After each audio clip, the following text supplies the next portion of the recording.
This is Rick Rule for Rule Investment Media, producers and sponsors of the Natural Resource Investment Symposium in Boca Raton, Florida, July 23rd through 27th. This interview is another in our CEO series where we want to familiarize our attendees with the mining companies that we'll be presenting before the conference so that you have time to be prepared and you can organize your time and use the time at the conference well. Keith, thank you, first of all, for agreeing to this interview. And thank you, too, for your ongoing support of the Natural Resources Investment Symposium. For the record, this is Keith Barron from Aurania Resources. Keith, welcome. Thank you very much, and thanks for the invitation. Well, as our viewers, nobody is invited to present at the conference if they aren't owned in the accounts or in accounts managed by the sponsor. There's no guarantee, of course, sadly, that if I buy a stock, it goes up. But there is a guarantee that we know the company well enough to invest our own time and treasure. So let's get into why we did that. Tell us something about your background and tell us about your prior success in the Cordillera or just off the Cordillera and why people might care about what. Well, my company's working down in Ecuador, and I've been active down there for more than 20 years. I'm a career geologist, 40 years in the business. I have a PhD, but don't hold that against me. I do know the business, and I've been very successful in the past. My last venture was a company called Aurania Resources, which went from 30 cents to $43, got taken out for 1.2 billion Canadian after we found the Fruta del Norte gold deposits. And I wish I still had it because it produced 475,000 ounces last year. I'm out there trying to do it again. And I certainly appreciate your support. And I know that you are an investor. Now, I'm a real investor in this company. And the thing that really separates us from the herd, I would think, is the fact that I own 43% of this company. And I put in more than 20 million of my own money. Call me crazy, but I've got the inside track on what's going on, and I think we're going to be very successful. Well, as Adolf Lundin, rest in peace, would have said, no guts, no glory. It's the crazy guys that get rich. So you had this monster success in Ecuador. Thank you. I was a beneficiary of that. Tell us something about the genesis of Aurania, but more importantly, tell us what the investment proposition is. What are you trying to accomplish? What have you accomplished? Why should investors be interested? Yeah, well, back in 2016, I assembled a property that's huge. It's 500,000 acres, but it's on strike. It's on trend with Fruta del Norte and a whole bunch of copper porphyries, including a producing copper mine. It's the right real estate. It's the right address. It's an area that has never ever seen any exploration using technology in the past. And gosh, we found a lot of stuff. We've got porphyry copper targets, copper silver in sediment targets, things Mississippi Valley type lead zinc silver. It's a real plethora, including and gold silver epithermal targets. So we've got really 4 types of targets, something for everybody. That would seem to be an embarrassment of riches. How do you, first of all, prioritize what comes first?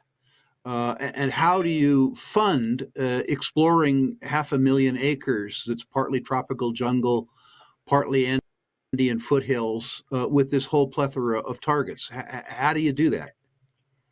Well, it's not easy, and if you're a first mover out there working in the jungle, you got to spend some money. We spent 70 million US on this project so far, and at present now we have a number of targets that are drill ready, and we have a number of major companies that have been in the data room looking at all of our stuff.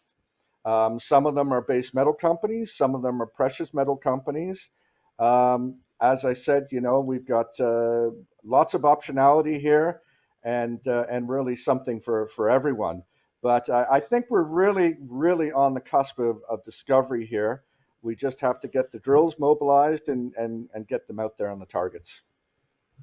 Can you tell us about one or two targets, one or two concepts that you're particularly excited about, given this rather large menu you're presenting us? Well, everything's been jostling for position over the last few years, as you would expect. But I think that our best value proposition right now is a target called Awacha. And Awacha is a cluster of porphyry copper targets. There's a little bit of gold there on surface as well, but it goes for 11 kilometers. 11 kilometers. Now, we've got a number of copper porphyry plays around us, especially right on our southern boundary. If we connect here, you're going to see fireworks.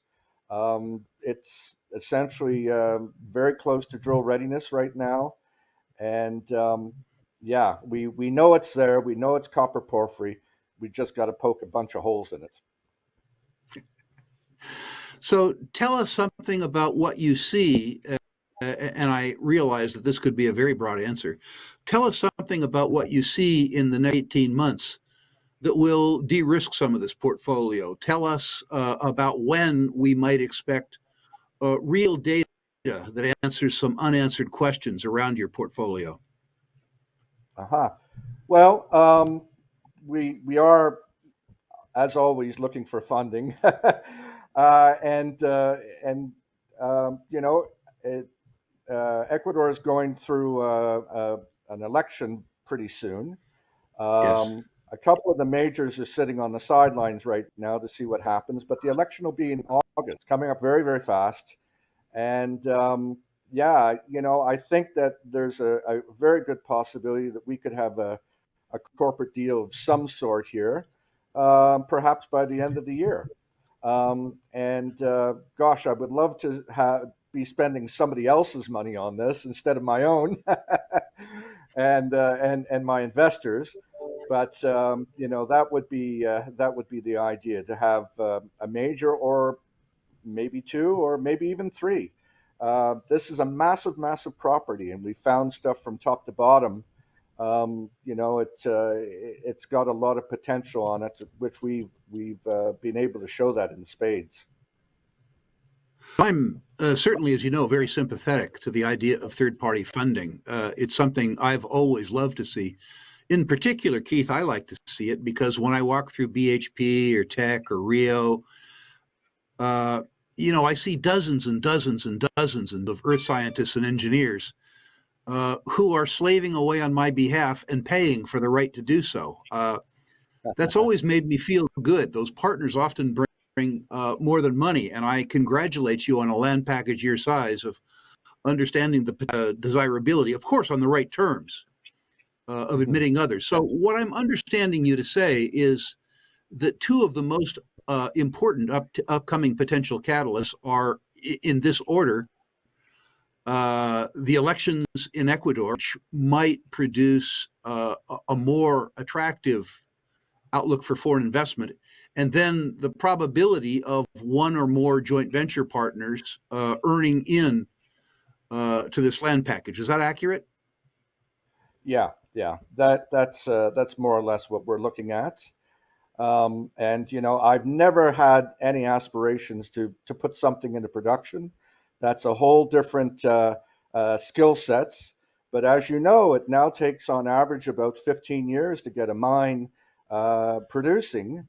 And in that time, you're going to get whipsawed by politics or by the markets.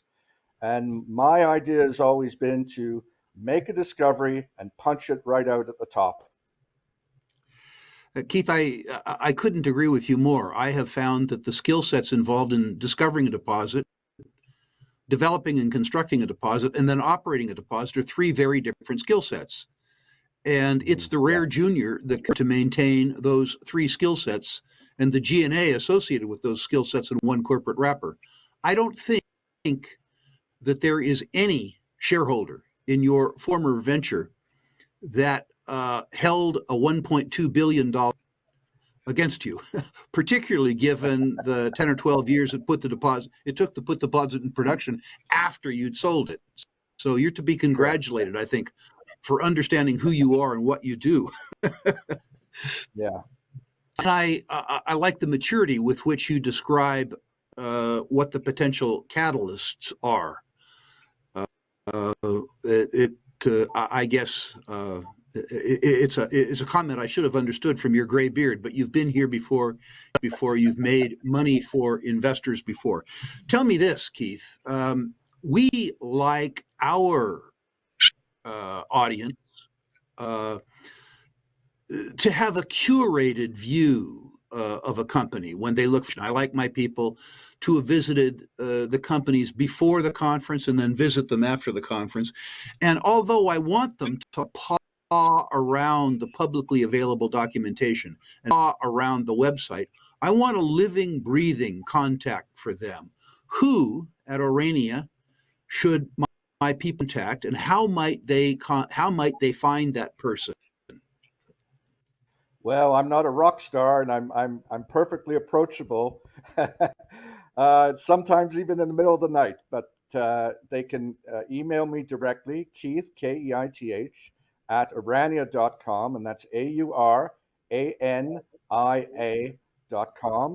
And if I do a lot of traveling, and I'm in the jungle quite a bit, if you can't get a hold of me, you can get a hold of my my very capable IT person, and that's Carolyn, CAROLYN, at Aurania.com. So you can reach us that way, and be persistent. Ladies and gentlemen, for the record, that's the right answer. We always look for CEOs who are willing to talk to their partner shareholders and who understand that the cost of capital depends on clear communication with the owners. Keith, thank you for being that involved in your company. Thank you, too, for your prior successes in mining. And thank you, in particular, right now, for this interview and for your ongoing support of the Natural Resources Symposium. I'm delighted. Thank you.